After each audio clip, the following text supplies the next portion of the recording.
Bonjour et bienvenue dans 360 degrés, l'émission des services à la personne, de l'emploi à domicile et de la Silver Economy.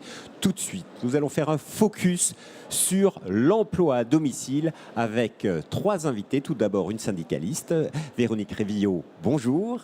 Bonjour. Vous êtes secrétaire nationale à la Fédération des services CFDT. À côté de vous, Anna-Déléide Segui, bonjour. Bonjour. Vous êtes directrice de la communication de la FEPEM, la Fédération des particuliers employeurs de France.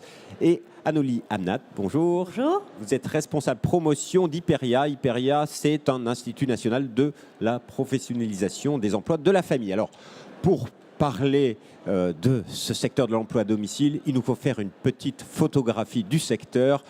Quels sont les grands chiffres à dire, Madame Segui? L'emploi à domicile aujourd'hui, c'est 3,6 millions d'employeurs qui emploient 1,6 million de salariés. Donc c'est plus de 5 millions de personnes concernées en France. Concrètement, c'est qui ces particuliers employeurs? Ça peut être tout le monde. Alors les particuliers employeurs, c'est basiquement une personne qui choisit d'employer à son domicile un salarié pour répondre à des besoins de vie. Ces besoins de vie, c'est la garde des enfants, ça peut être le ménage, ça peut être aussi l'accompagnement au maintien à domicile. Vous avez 3,6 millions de personnes donc, qui emploient ce type de salariés pour ces activités-là. Ces employeurs, c'est des employeurs qui sont formidables parce qu'ils vont employer une personne sans poursuivre un but lucratif. Ils vont créer de l'emploi de proximité parce que généralement, ils vont chercher un salarié qui est proche de chez eux. Et puis, ils vont maintenir un lien social au domicile directement. Et aujourd'hui, c'est la tendance et ça s'accroît, le chiffre augmente ou pas? Alors, les chiffres sont dans une stabilité. Je ne vais pas rentrer dans l'évolution des chiffres, mais ce qu'on sait, c'est que dans les 10 prochaines années, avec l'évolution de la population française, avec l'évolution aussi des structures publiques d'accueil pour la petite enfance ou pour les personnes âgées, on va avoir de plus en plus besoin de ces personnes qui vont faire le choix et prendre la responsabilité d'être employeurs à domicile pour répondre à leurs besoins de vie. Alors, contractuellement, comment s'organise cette relation entre l'employé et l'employeur? Alors vous avez dit le mot, c'est contractuel. C'est-à-dire qu'il y a un contrat de travail qui se fait entre un employeur et un salarié. C'est régi par le Code du travail et surtout par deux conventions collectives. Une convention collective des salariés du particulier employeur et une convention collective des assistants maternels du salarié du particulier employeur. Pardon. Parce qu'il y a une différence forte entre les assistantes maternelles et le reste. Oui, je pense que ma collègue pourra en parler. Effectivement, aujourd'hui, les salariés du particulier employeur exercent au domicile de l'employeur, tandis que les assistants maternels vont recevoir chez eux les enfants de l'employeur. Quels sont, au niveau de ces contrats, les grands enjeux aujourd'hui, Madame Révillot? Alors, les grands enjeux en matière de formation, c'est d'une part de faciliter l'accès à ces formations aux salariés du particulier employeur. À ce jour, et employeurs et salariés sont très peu informés de leurs droits, malgré les dispositifs importants que organisations patronales et organisations syndicales déploient. Donc c'est le premier enjeu. Le deuxième, bien évidemment, c'est de lutter contre le travail non déclaré. Grand enjeu. Et dernier, c'est effectivement de faciliter l'évolution professionnelle au travers des entretiens et des formations proposées. Parce qu'aujourd'hui, c'est un enjeu clé, la formation dans ce secteur? C'est un enjeu de valorisation de la reconnaissance du salarié. C'est un enjeu sociétal pour avoir des possibilités et de maintien à domicile et de petite enfance qui soient mieux gérées. Il y a une véritable réflexion autour de la petite enfance. Donc toute cette formation s'accompagne par une formation efficiente. Je conçois très bien que la formation est très importante pour les employés, mais est-ce qu'il y a des obligations de l'employeur en matière de formation de ses salariés? Alors la première obligation, c'est de faciliter effectivement cet accès. Bien sûr, il faut qu'il y ait un employeur parmi les multi-employeurs que peut avoir le salarié qui doit être porteur de ce projet. Donc il faut qu'il y en ait un qui se déclare porteur et qui facilite effectivement cette mise en place.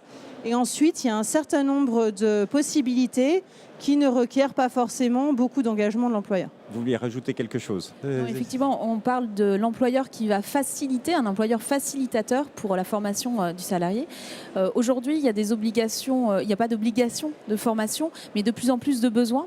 Et pour vous donner une anecdote, on se rend compte justement que des employeurs qui travaillent avec une salariée depuis plusieurs années, par exemple sur des activités de ménage ou d'accompagnement au domicile, se voyant vieillir, vont souhaiter pouvoir former le salarié sur des gestes d'accompagnement auprès de personnes en perte d'autonomie. Et c'est vrai que la formation sur ces types de métiers arrive souvent aussi par l'employeur qui a envie que son salarié puisse l'accompagner mieux au domicile.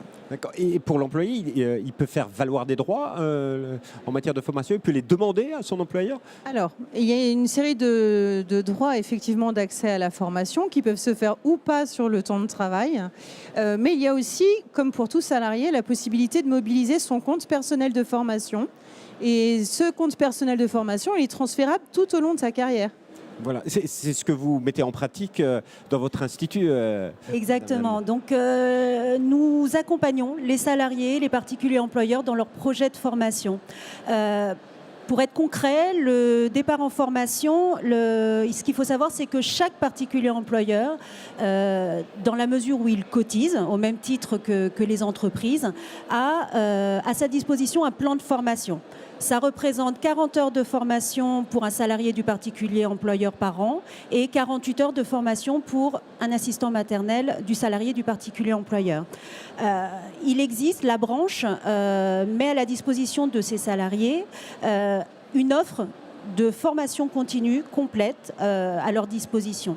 Le binôme va choisir une action de formation qui va répondre à un besoin ou immédiat ou d'évolution du salarié et le salarié va pouvoir partir en formation soit sur son temps de travail, soit en dehors de son temps de travail. Pas d'inquiétude, notre collecteur financier prend en charge les frais de départ en formation et on peut retrouver cette offre sur notre site internet où on va retrouver toute la gamme de formations. Est-ce que ces formations s'organisent, se développent? Il y a des gens qui partent plus souvent en formation aujourd'hui ou pas? Il y a encore du travail à faire? Alors, cette année, 23 000 salariés ont bénéficié de la formation continue. Ça se développe. On a une grosse augmentation de départ en formation tous les ans grâce justement aux actions de promotion auprès des particuliers employeurs et auprès des salariés sur les droits au départ en formation. Donc oui, une très grosse progression. Est-ce que c'est facile à organiser? Parce que qui dit départ en formation, ça veut dire absence éventuelle du lieu de travail. Je vous pose la question à toutes les trois. Du coup, j'en profite. C'est un axe de revendication supplémentaire auprès des pouvoirs publics, quelque part, en tout cas pour la CFDT, qui est une meilleure prise en charge des solutions en fait, de remplacement lors des absences des assistantes maternelles ou des salariés du particulier employeur. Ça, c'est une demande très forte qui dépasse l'échange organisation patronale, organisation syndicale. Mais effectivement, ça fait partie des axes de progrès de notre travail syndical. Et il faut également sensibiliser les employeurs là-dessus. Alors, on a, dans notre secteur, de manière générale, il faut bien se dire qu'il faut énormément informer les 3,6 millions de personnes qui emploient et les 1,6 million de salariés qui exercent au domicile. Donc les syndicats ont un rôle d'information important. Les pouvoirs publics également peuvent soutenir ce secteur qui est fortement créateur d'emplois et de liens sociaux. Et en matière de formation, pour répondre à votre question de est-ce que c'est facile, comment ça se passe, il faut savoir aussi que quand on fait le choix comme en tant qu'employeur et salarié d'entreprendre une formation, on le fait parce qu'on se rend compte que on est enceinte, on attend un deuxième enfant, on a un peu plus de temps, donc on peut peut-être dégager du temps sur la personne qui travaille auprès du premier enfant pour lui permettre d'avoir quelques heures.